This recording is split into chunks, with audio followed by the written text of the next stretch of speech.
la tragédie, à seulement 10 km de l'épicentre du séisme qui a frappé durement le Maroc, le paysage qui s'offre à nous est celui de la destruction et de la souffrance humaine.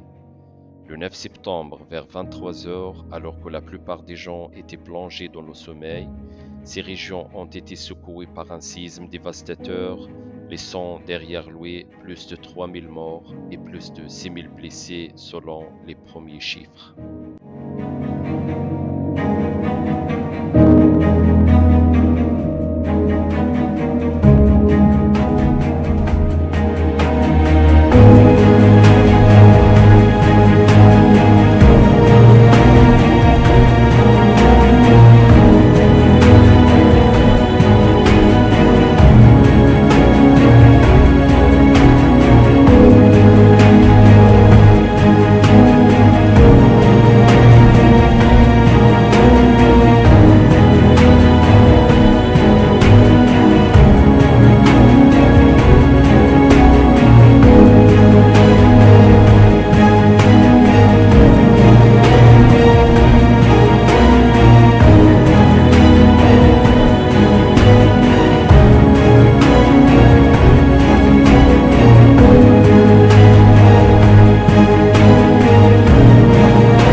Empruntant la route de Marrakech à Taroudant à travers les montagnes, notre regard a croisé des villages partiellement ou totalement anéantis.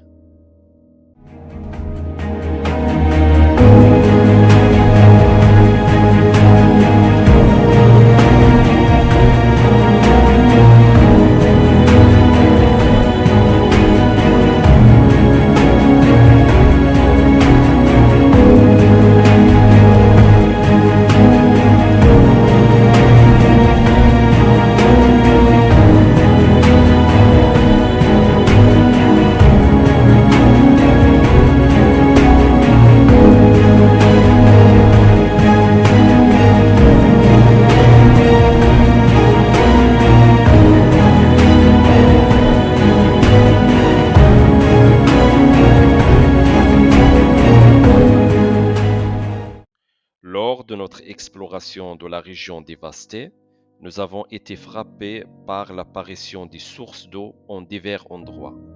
Selon les témoignages des habitants, avant le séisme, la sécheresse et la pénurie d'eau tourmentaient la vie quotidienne. Le séisme, au-delà de la tragédie humaine, a suscité la joie en permettant l'émergence d'eau potable et d'eau pour l'irrigation.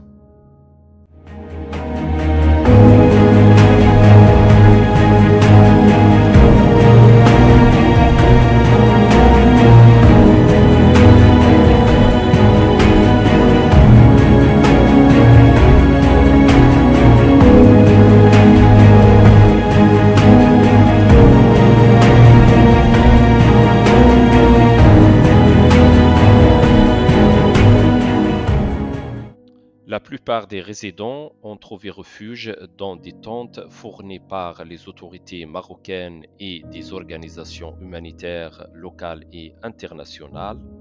Cependant, le défi majeur réside dans les conditions climatiques impitoyables de ces régions, en particulier pendant l'hiver, lorsque les températures descendent jusqu'à moins 10 degrés Celsius et que la neige entrave les voies d'accès aux villages touchés par le séisme.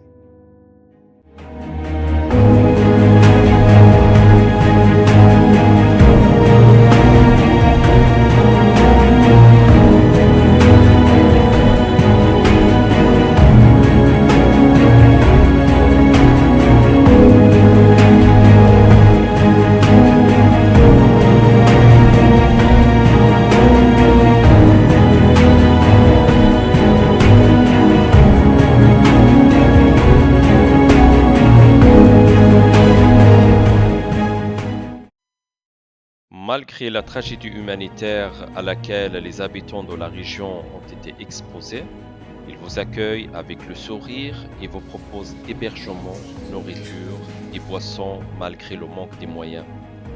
Les enfants de la région accueillent les visiteurs et les touristes avec enthousiasme et vous remercient dès que vous leur parlez ou participer à leur jeu.